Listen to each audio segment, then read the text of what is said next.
Good afternoon, everyone. By the looks of it, it seems like you did not enjoy Paul's last presentation. Second Lousy. Yeah. Well, thank you all for coming for part two. And I'll give it right over to Paul here, but just one real quick thing. If everyone could please silence or turn off your cell phones. We had a couple interruptions last presentation, and I just want to make sure we give Mr. Haubrick his respect. And so if you could please silence or turn off those cell phones. But without further ado, I'll pass it over to Mr. Haubrick, and just a big thanks to him for doing this. Thank you. Okay, here we are, part two. Save your applause to the end. Again, I want to thank Jo for the display she put together outside. It's really nicely done, and I think if you take a chance to look at it either before you came in or when you leave, it'll give you another sense of context of what took place over the last 140 years. Today we're going to talk about buildings and change. So it's different than last week because we're going to try to focus on how this physical plant evolved over time, the changes that were made, the implications they had for how we live today. Now, I won't be doing the modern buildings, i.e. the contemporary building, until fall, because that's a 2006 construction. And that belongs in the modern era. We're spending a lot of time on the historical changes that have taken place. And these are just the years of something significant happening. There are years in which they're doing a lot of remodeling, sometimes room by room. I'm not going to cover any of that because it just would take us forever to get through it.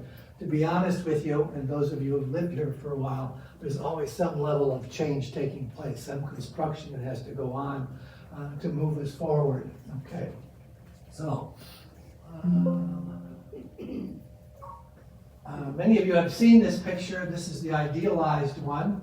The young lady sitting on the front step here. My best guess is this has been taken after they left the house, as opposed to when they occupied it. It's a side-by-side duplex, 4 bedrooms in the place. So they had 8 bedrooms available. When they left, they had 17 people living in 8 bedrooms. So it's two people per bedroom, and I don't know where the other person slept. Plus they had a matron and 1 helper. And the matron and the helper lived in it. So it was tight quarters. And there was absolutely reason to move on. They started the idea of a new building as early as 1888, talking about it, what needed to be done. By 1890, they began the fundamental fundraising. The ladies who ran this place and did a great job of it were cash and carry. In other words, if they're going to build a building, they wanted money in hand before they did anything. Well, they raised upwards of $28,000 for the construction of the new building, and that was their preliminary estimate of cost. As we all know from experience, 28,000 becomes another number. It became 32,000. So they opened it with debt on their books, and it was very bothersome to have that debt. They wanted to get rid of that debt. It was an age in where people did not carry debt as we consider it today.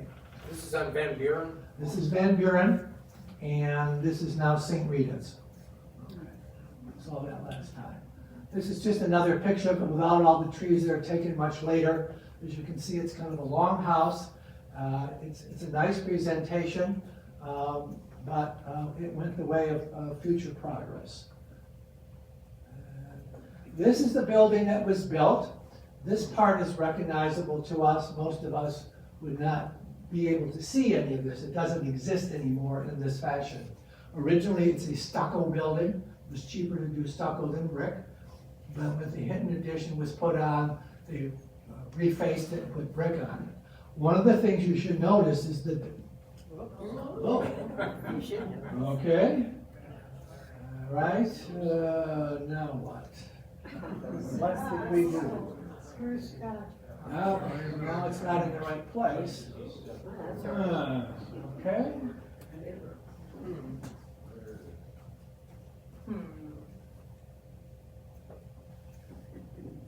This This is a test of your technical skills. Oh, this isn't good then. Do it as a slideshow. You know where the command is? It's up at the top. Okay, this is good enough. This is good enough. Notice the depth of this building. Hannah gets 10 points. We'll all give her a wow. Okay. This part of the building no longer exists. So that it's only this part that's attached to Hinton exists. This was torn down probably when they put the Yale building in place. So exactly what took place in there, I know that there were rooms, because every room had to have windows. The electric lighting was very minimal in those days, so at least one window and probably 2 windows per room to give you enough light. So that would be the kind of focus that's there. So this became the property.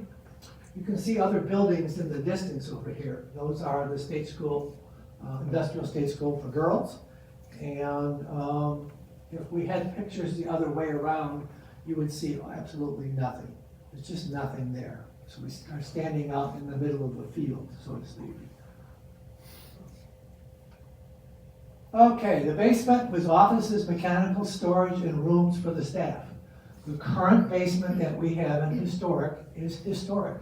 It is the original basement. The configuration of rooms is original to the building. So it's a lot of small rooms, not a lot of big rooms, but it's only historic, and that goes up to where the Creativity Center entrance is. In other words, that was the end of the building at that point. And the first floor was 6 rooms, offices, dining, and a kitchen.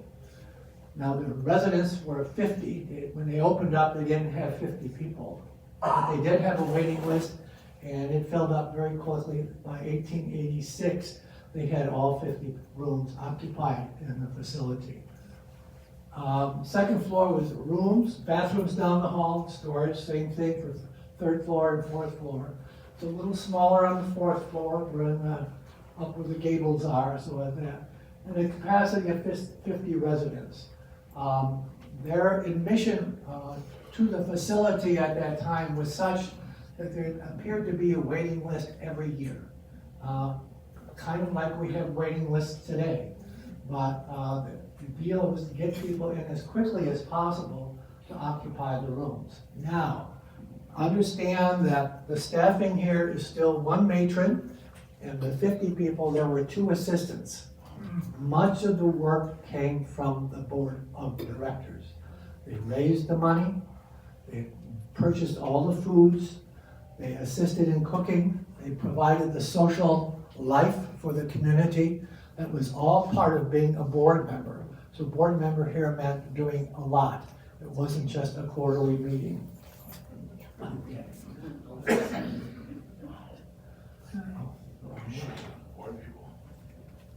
Like an old person, I put it in the wrong place. And, going back, I go this way. The Hinton Edition, 82, 82, 93, that's when it was built and opened. It added 40 more rooms. You would think, looking at the Hinton Edition today in the main historic building, that it would add more rooms, but the historic building was larger than the Hinton Edition back in those days. So, who was Hinton? He was the manager of the Illinois Steel Company, located at the south end of the Milwaukee Harbor, or the south end of the Home Bridge as we know it today. He was a successful manager. He committed suicide in Paris in 1886. A lot of speculation as to the reasons for his suicide, no real answer for that. But he was successful in business and left an estate that was managed by his parents. His parents are the people who ultimately donated the money and called it the Hinton Edition. If you are really interested in history, and I should have gone and taken a picture of the house, his house still exists. It's the house that's right next to the Lion House on Prospect. If you know it, it's kind of a distinctive place. It's also known as the Spite House arrangement here in Milwaukee, because the house immediately next door to it is built right up to the wall of that building.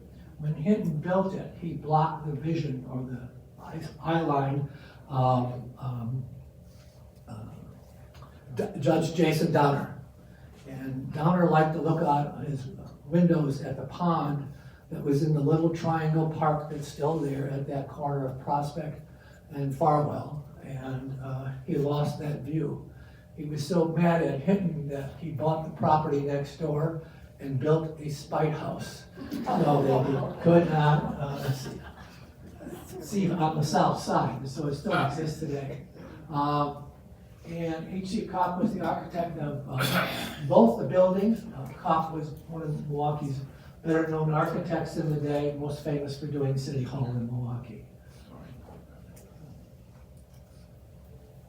1926, so from 1893 until 1926, there were no buildings added to this. The major addition here is the south building. It's the building that juts out on the south end of the historic place and comes out. So it runs north and east and west. The historic building technically runs north and south. And that was added to the facility at that point. It architecturally blends in very nice, so it was a good addition. It brought another 40 beds to the place. We had 140 beds at that point in time. Donation by Mrs. E.J. Lindsay created the auditorium. The location of the auditorium was torn down in later years. It was part of the south building. It was in the, so to speak, the basement. I have to describe it to you because I only have limited pictures and descriptions of it. It was directly across the hallway from the current entrance to the Creativity Center. Back in those days, it was called the craft shop, which was probably a general term back in those days. By the way, that location of the craft shop hasn't changed since the 1926. It's been there for all that period of time. It was directly across.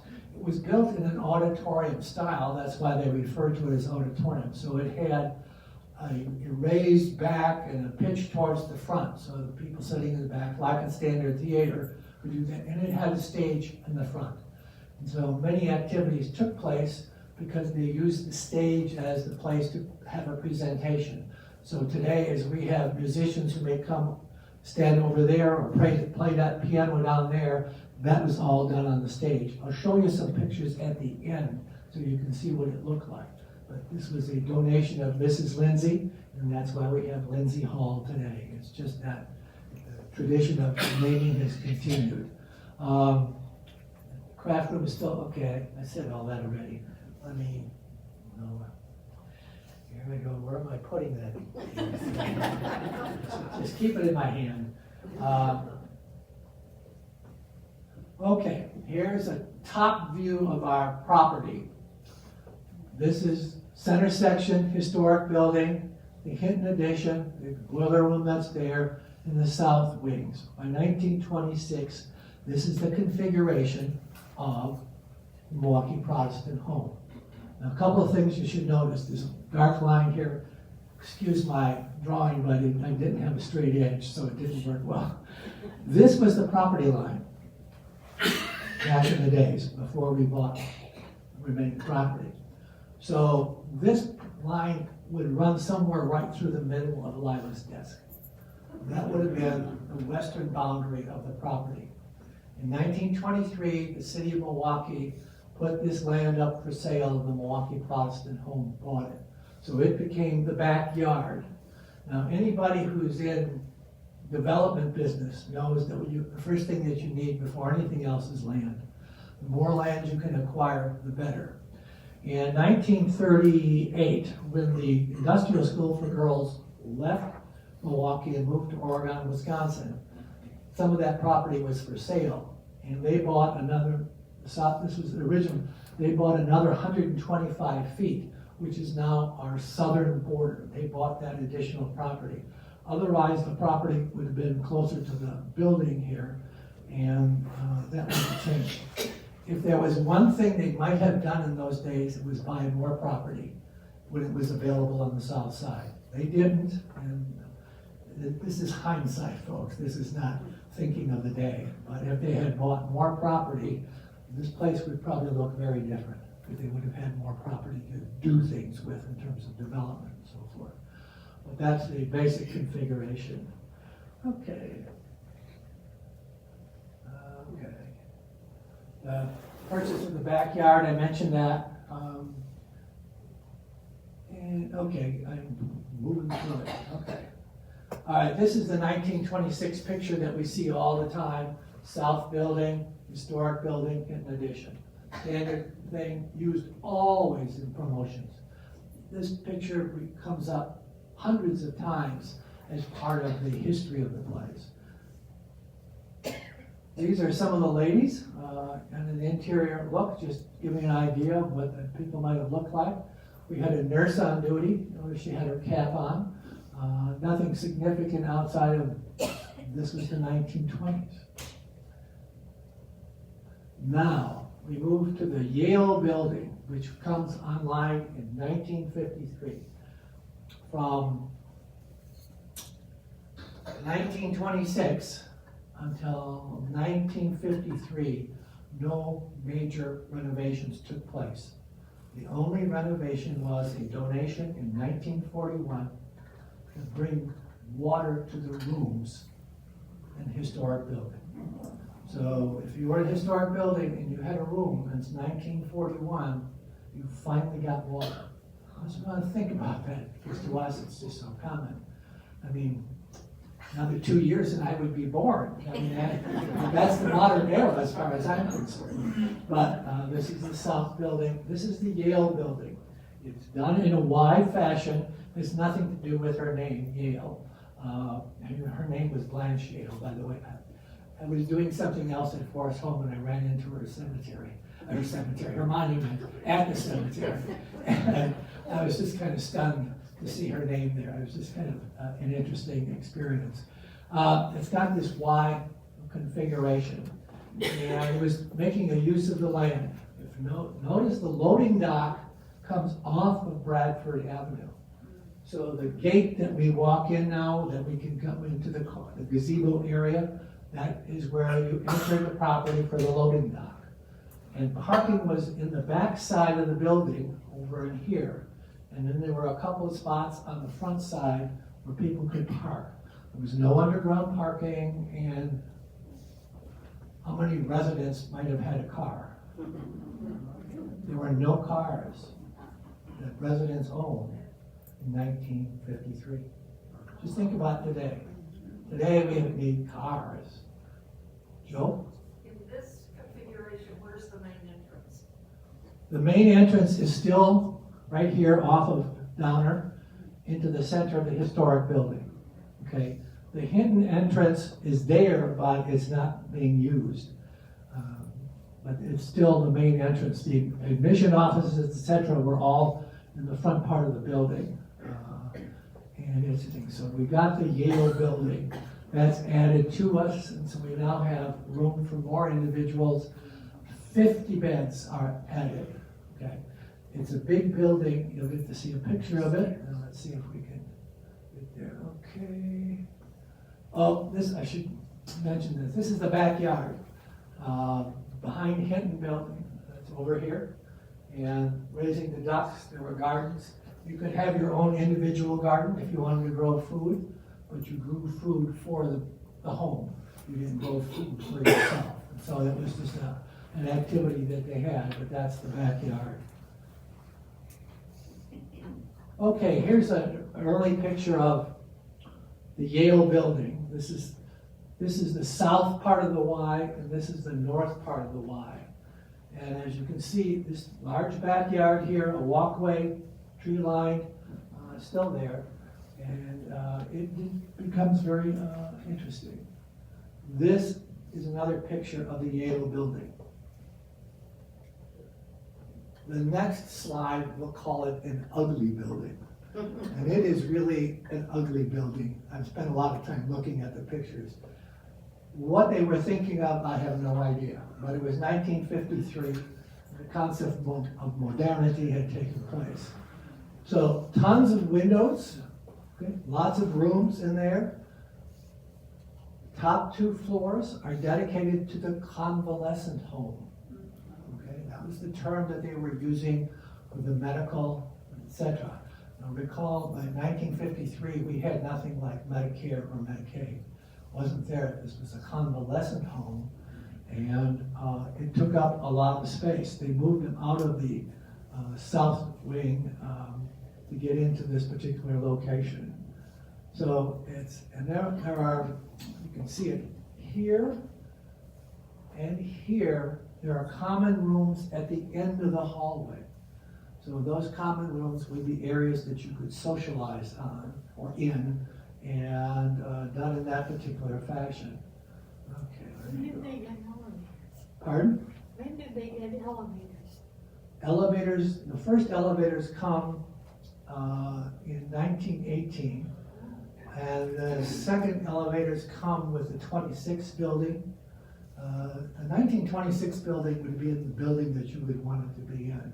It had water and it had an elevator, but that was the big deal.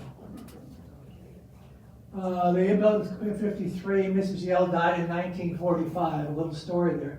She left a provision in her will that construction must commence within 3 years. Okay, so she dies in 45, which means by 48 you have to do something. Well, they were nowhere near ready to do anything in 48. It was post-war, materials were in short supply. So what they did is there was a lawsuit. And when nothing happened by 48, who do you think sued? The relatives who, if this didn't take place, they lived in Minneapolis, by the way.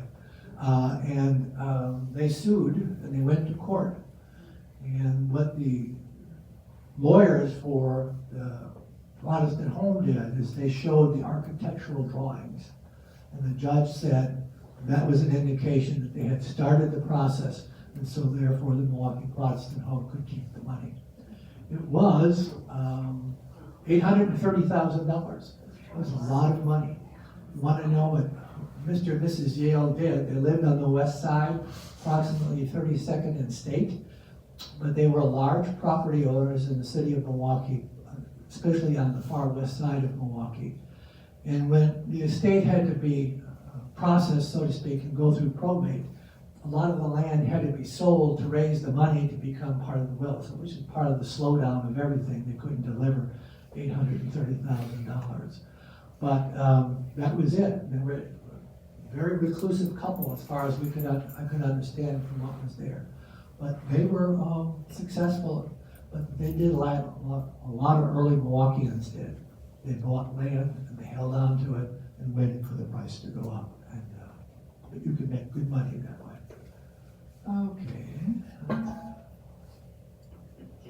Okay, what did the Yale building add to MPH?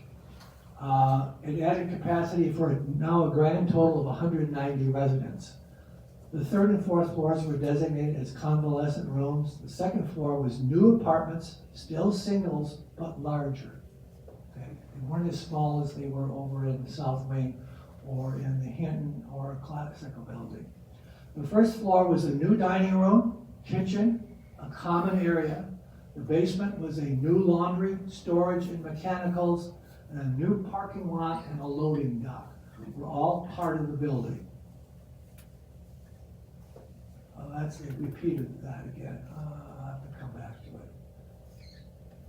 A significant issue was plain ugly. I just had to put that in there. I just do not like it. The Yale building would house an expanded convalescent center on the third and fourth floor, apartments, etc. The occupational therapy program, which was started in 1926, and in much of the literature they refer to it as the first occupational therapy program in the country. Later on, it was referred to as one of the first occupational therapy programs in the country. And it got a great deal of play. It even had its own line item in the budget, which is kind of interesting. The basement and commercial style laundry and storage, mentioned that, and the loading dock faced East Bradford. Okay. This is the back side of it. This would be a shot from Bradford Avenue. So the photographer was standing on Bradford Avenue and taking a picture. This is the north wing. This is the wing that connected to the historic building. This is the back side of the historic building, and the building over here is south building. This is a 58 Chevy, by the way. I think that's 57? No, not 57. 58. 58. Yeah, it was 58. I owned a 58 Chevy station wagon at one point. It had a big V8 engine. It was fun. It was a fun car to drive. But anyway, that's it. This is the loading dock. This area would now be where the gazebo and all that area is in. The new building comes out farther from what this is, so it's quite different. That's what it looked like. This is the courtyard. And this is where we probably have our current courtyard with the umbrellas and the tables and the trees in it. And this is what it looked like. The building you see here is the south building. Okay? Notice that it comes out much farther than we would think of it today. And what they did to make room for other construction, they went and tore down this section of the building at a later date, and you can go out and take a look at the brick structure of the south building, and you can see where the old bricks were and the new bricks are. It's just that obvious if you look for it. Otherwise, you'll never notice it. But that line is there. So that goes forward. Nice job of gardening here. It looks, they did a pretty good job. Okay. This is the backyard again. Okay. This is the new common area. This was put in as part of the Yale building. This is probably where our current dining room is. This location would be that part. And so they had their fireplace down at the end, obviously the nice furniture, etc. And the walkway here is probably this walkway that we currently have out in the hallway. That has probably remained pretty much the same, but very different configuration. And this is the dining room.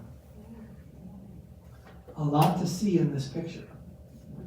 First of all, it's very long. Every table is 4s. There are no 6s, there are no 2s, there are no 8s. Everything is a 4. It's fixed seating. So this is your partner, whoever it is at the table. Notice what they're doing. This is lunch. I spent a lot of time trying to figure out what is dinner or lunch. I decided it's lunch. This is trays of bread. They would come to you with a tray of bread. You would take the 2 pieces of bread that you needed for a sandwich. That would be followed by a tray of meats. And you would make your own sandwich at your place. And that was lunch and the way they did it at the time. This is probably where the kitchen, our current kitchen is located. It would be in that area. That's there. But it's just an interesting location. And I don't know what the deal is with some of the empty chairs. People didn't come down for lunch or whatever they were going to do. But that's what it looked like in the 1970s. And for those of you who remember before the remodel, this is the old dining room. I just threw it in there because it was a dining room picture. This was before the 1923, before we moved in. This is what kind of it looked like. So it's kind of interesting.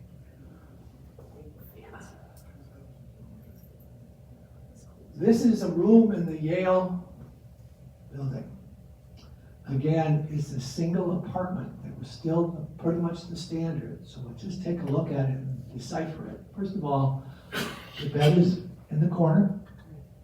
The living area is at the foot of the bed, so to speak. She's got her TV here. She's got a lovely table, nice chairs, nice wingbacks. I like wingbacks. Notice it's a princess phone. Okay, really kind of nice. But that's the arrangement that's here. There's windows here and there's windows here, so they get the light in the room. It's extremely compact. This room had a small bathroom. So that was in the room now. We were not down the hall anymore. Down the hall era is gone. We don't have to do with that. So How did the admission fee change at this point? I'm gonna do that for what's Yeah. coming up in the fall, with the changes of admission. By the time this comes along, we're talking about $50,000 to $60,000. For years and years, it was under 1,000, and it just kept going up. The model begins to change at the end of the era of the Yale building, in terms of what they're gonna do and how they're gonna do it. Is that a single bed? Pardon? Is that a single bed? It is. What was the question? Is it a single bed? The answer is yes, it's a single bed. I don't know if you'd have a room for a double bed. If you put it in there, it'd be really tight. Is that a walkout? No, they weren't a walkout there. Okay. Now, this is an interesting picture, and this is what I spent a lot of time trying to figure out in terms of what's there. If you look at them, they're pointing at a building. Here's this historic building, right here. This is the South Tower. And then there's a building that runs completely north and south. Okay? Part of the building is still there. Most of us don't know it, but it's still there. This is the MPHEp building. A donation was received from a Mr. and Mrs. MPHEp to build an additional facility, and that is this building here. And I don't want to do that one. There's a picture. Yeah, that one must have been long. What strikes you about the picture? Doesn't blend in. The architecture has nothing to do with the existing building. This is 1972. Yeah. What's Slater's first name? Carol's not here. Oh, yeah. It became Slater Architect Firm. This is Slater's building. It's a modern building. Taylor. Yeah, but I was trying to think of Slater's first name. Anyway, so it doesn't fit. I mean, when I saw the picture, I thought, what in the heck is this? And it is the MPHEp building. It's 1972. College. Pardon? College is doing that. Yeah. This is the back side of it. And as I mentioned earlier, you can still see the building here. And this is the south building. This is the part that was taken out. It's no longer there, it's gone. And these are the porches over at Bradford Terrace, which we'll get to it shortly. It's just kind of interesting. And we had a garage for the facilities people here. This is a garage that's on the property. Now, this is an interesting picture. You would think this is the groundbreaking for this building. And in fact, it's not. They're beginning to tear it down. And so what they're removing is all this facing, but they're leaving this, and they'll build another building here, which is what today we call the Water Tower building. Okay. Now, it's just fascinating, because when I thought it was from the dedication. It's not the dedication. They're starting to tear it down. Oh, I don't want that one. No, come on, here is it? No. Oh, maybe it's not here. Oh, shoot. Anyway, I thought I had a picture of the building that replaces it. This is a drawing of it. I thought I inserted that last night. No, shoot. Okay, this is the dedication of Bradford Terrace. It's 1960 when that begins. This is the board. They didn't have enough shovels for everybody, because some people had to bring their shovels from home. You can take a look at everything that's there. But notice the number of minks, and everybody's got hats on. It's just the style of the day, there's no question about it. This building back here is what they built to replace the MPHEp building in 1972. Just take a look at the architecture of it. It matches the rest of the facility. Now this building is still here, but it goes through a lot of change. I'm not going to go into the change today, that's for the modern era. tomorrow. These are the common rooms at the end of the hallway of each of the Yale floors. And this is Bradford Terrace. This is elevator shaft B. For some of us, take it down to get to the garage. And there's nothing in between. It's an open space. There's a little garage area underneath, and people literally had to walk outside to get from one building to another. Okay. And this is the garage I mentioned earlier where they kept their lawnmowers and their truck, and they had a Ford van. They didn't have a bus like we have today. They had a Ford van. That's the building, so we all know it. This is when it's finished. Nice looking building. It looks like a Holiday Inn. To me, it's a Holiday Inn the day is long. It's just got that design from the 60s. There's still space here at the end. And this is the driveway as we know it. Okay. The Yale building is still back over in the background here. And everybody gets their own porch. I haven't figured out whether they were allowed to have Weber grills out there or not. It was a good opportunity to be able to do it. This was built for two reasons. It was built to be the first apartments that they had available for couples. 1960. I was in high school, and they finally got around to the idea that couples might want to come in. Right? So it's a big change. Now, when this was built, they didn't have enough couples, so they rented out apartments in the facility. You could get a rental in there. Now, the building would change for a lot of different reasons, but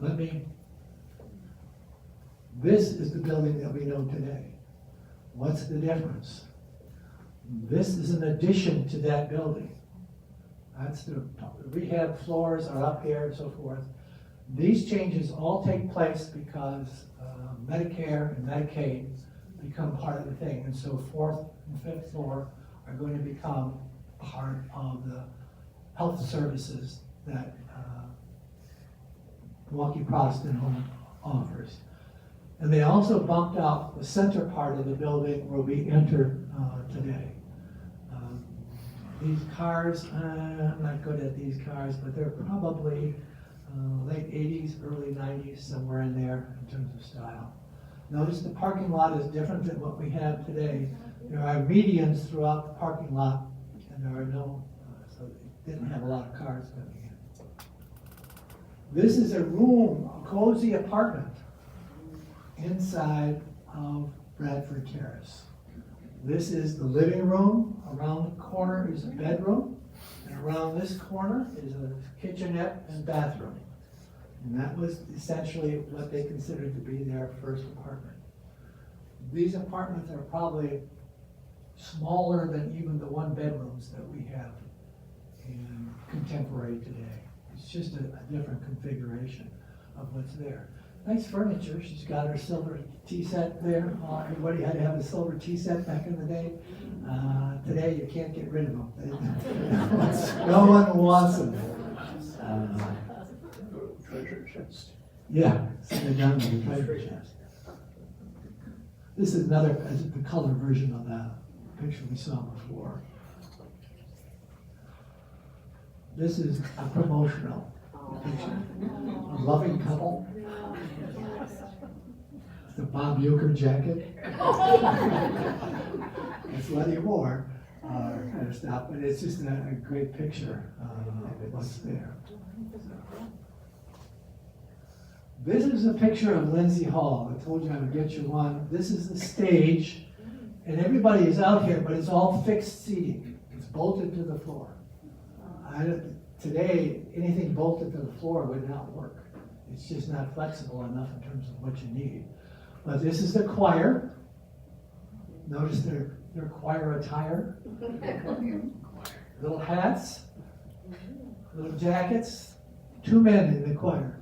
One back here with a top hat, and there's another one hiding back over here. But this is Lindsay Hall. Is that where you preached? Yeah, it's okay. It's just another picture of that.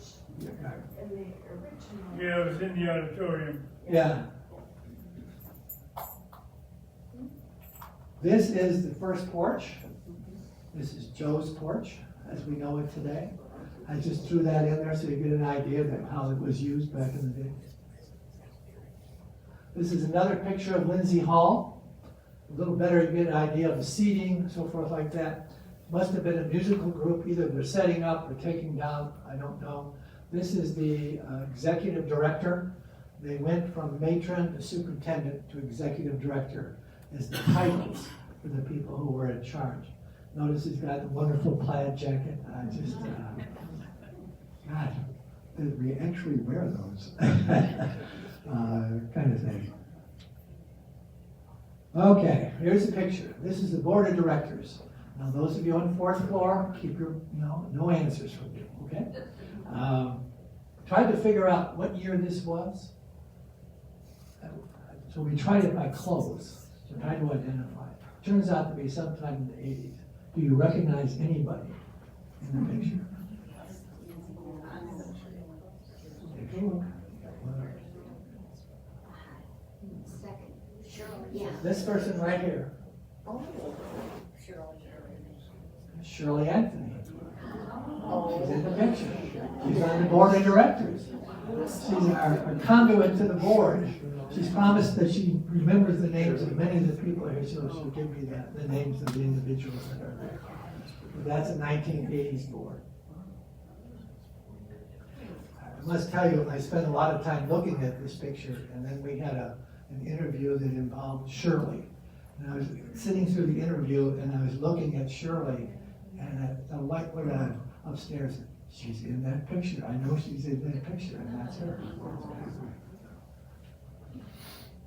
And things haven't changed. Notice this is a self-serve bar. We don't have a bartender. We have a self-serve bar in terms of what's there. Cuddy Sark in early times seems to be big hits in terms of what's there. And this is our current configuration. It's just a drawing. This is the 2000 section, Water Tower 26, I think. This is the new section. As you can see, the other one, Yale building, was a Y that came out straight out. This has got a completely different, makes better use of the property, and is fully connected to Bradford Terrace. So that's the kind of the general changes that have taken place. There was constant remodeling going on. I'd like to read something to you from the Milwaukee Journal, 1972, and it's about the building of the MPHEp building. If in 14 months you should be in the vicinity of the Milwaukee Protestant Home for the Aged at 2449 North Downer Avenue, and you hear the unmistakable click of billiard balls, do not be alarmed. Now this is kind of an ode to Dave Woodard, who spent so much time campaigning for his pool table downstairs. The home is not likely to become a breeding ground for pool hustlers, but it is possible that some of the residents will accept the challenge of the billiard table that will grace the basement recreation room of the promised addition to the building. Okay, so that's part one. Here's part two. A second purpose is to provide room for the residents of the south wing who will be moved to the new section after its completion. The south wing will then be renovated to provide for individual washroom facilities. This is kind of an interesting thing. You had to get moved out to get moved in, so to speak. And it was but that's the MPHEp building being constructed in 1972. When I showed that information to Dave Woodard, he said, well, where the hell did the pool table go? I don't know, but it's a good question. It probably came and went, but that's our current configuration. That's as far as I'm going to go with the buildings today. If you have questions about it, I'm more than willing to field those questions at this point in time. Yeah?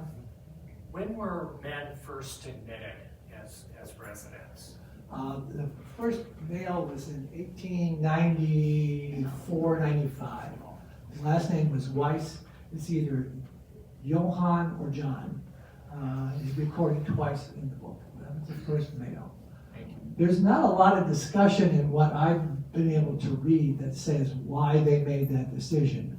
My best guess is that someone who was influential knew somebody who needed a place to go, and they were able to get the person in. And then after that, male representation never exceeded 10% of the total population. It was primarily women, not many of them were married or widowed, but a lot of single women as well. Wally? I noticed, Paul, that the slide behind you is taken from the National Register of Right. Historic Places. When was the home placed on the register? I should know that. Oh, it's just curiosity. This particular document was prepared in 2003. Now, what is here was taken from something else and put in that document. So I don't know.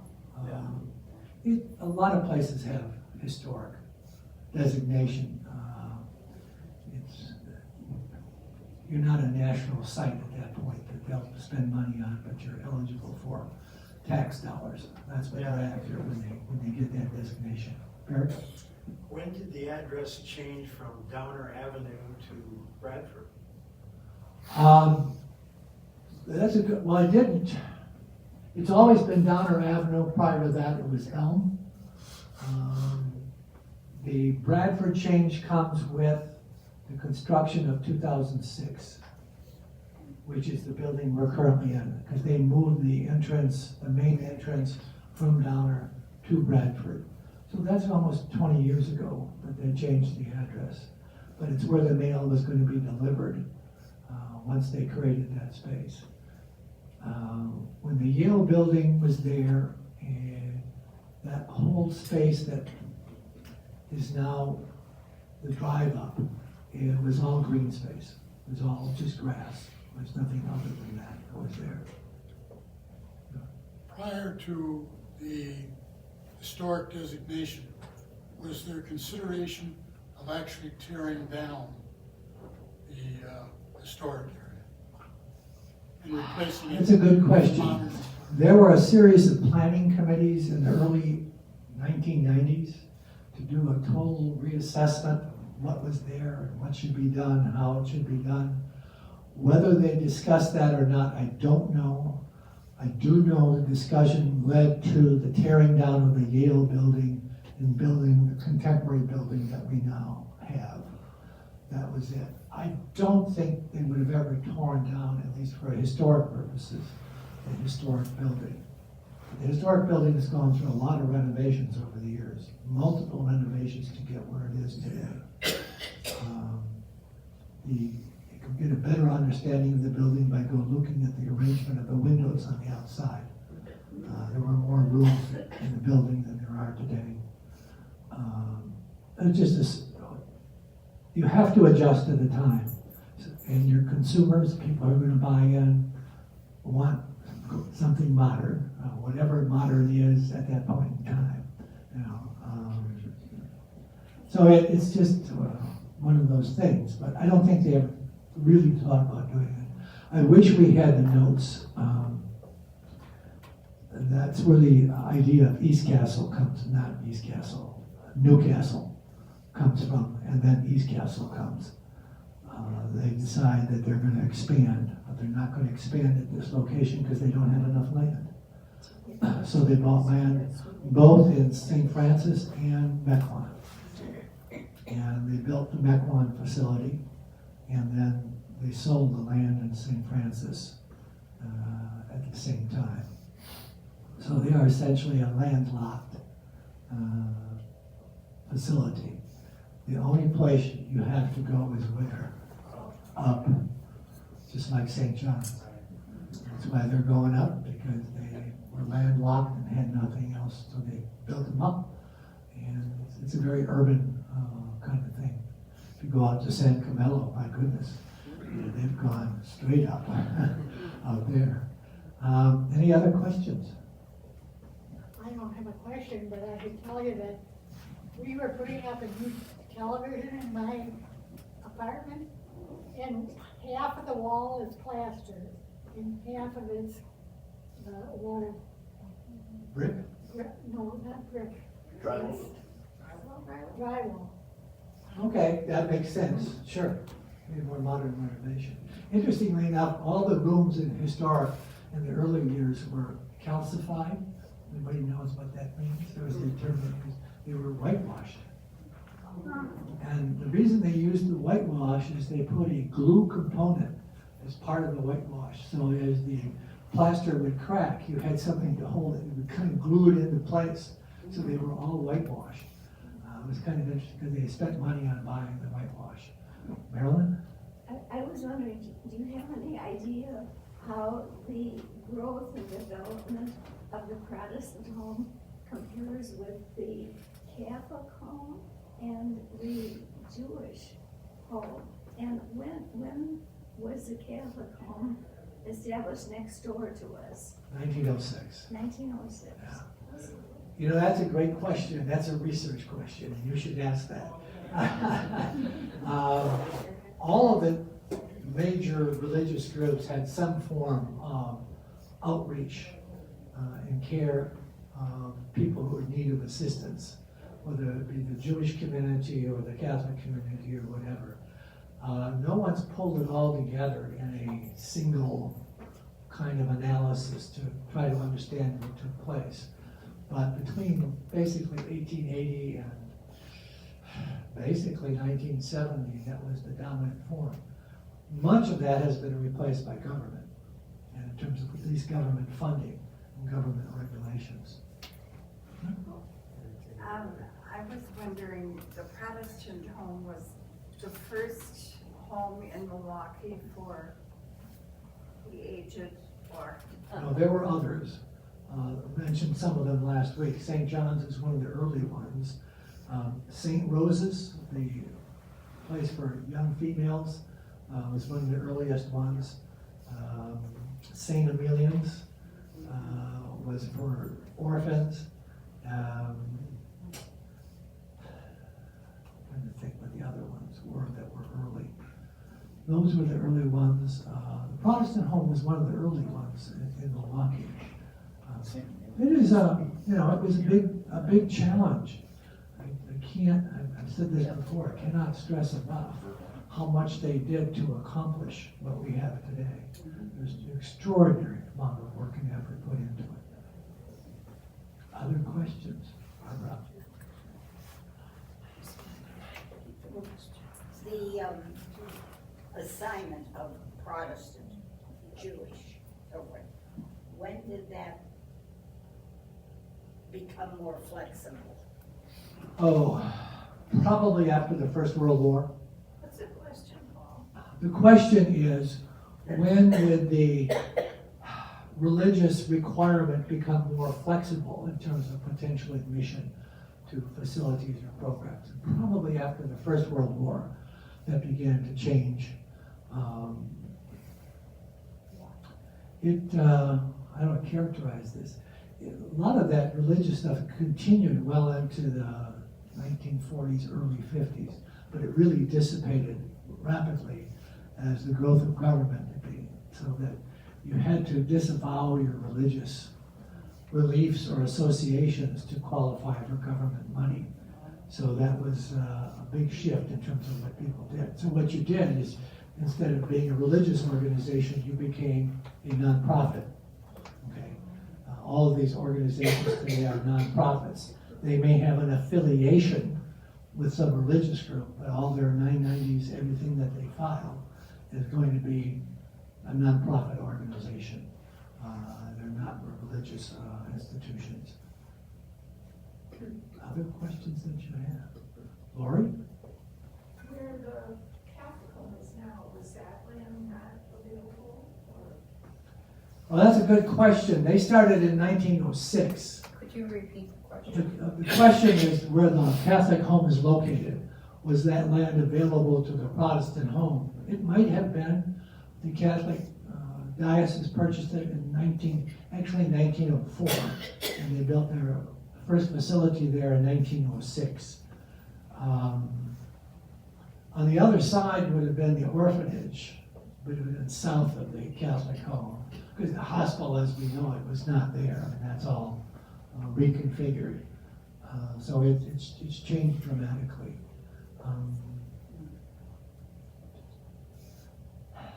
How do I characterize this? Once you're landlocked, the organization has got to make decisions on how they're going to maximize their dollars. And that's one of the things that leads to the departure from the life care to the model that we have today. Because there's no ability to, quote, grow the program. If you're in a business and you want to make more money, you've got to grow the business. You just can't keep increasing your costs, so to speak. So it's a big change. Big change that's there. Government plays a big role. There was a day when public schools could not exist without religious schools being present because they didn't have the space. The religious schools would have closed down. There was just no room.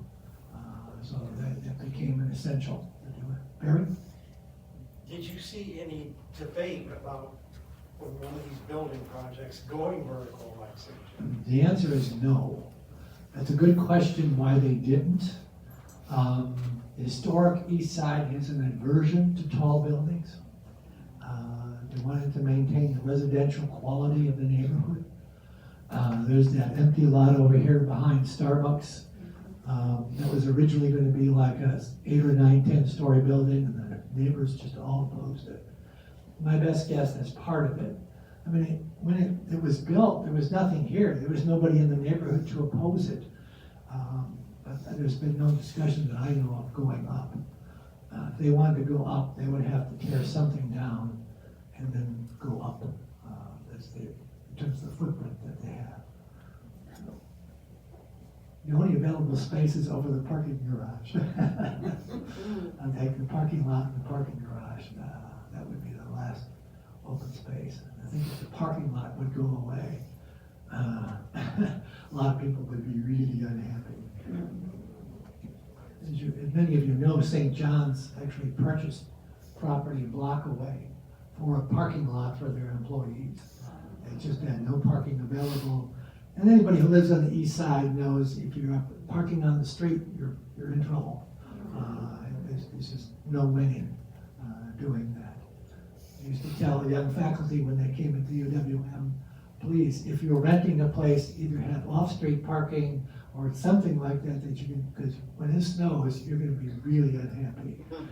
That's part of the east side issue. Any other questions that you have? So you have a general understanding of where we are in buildings.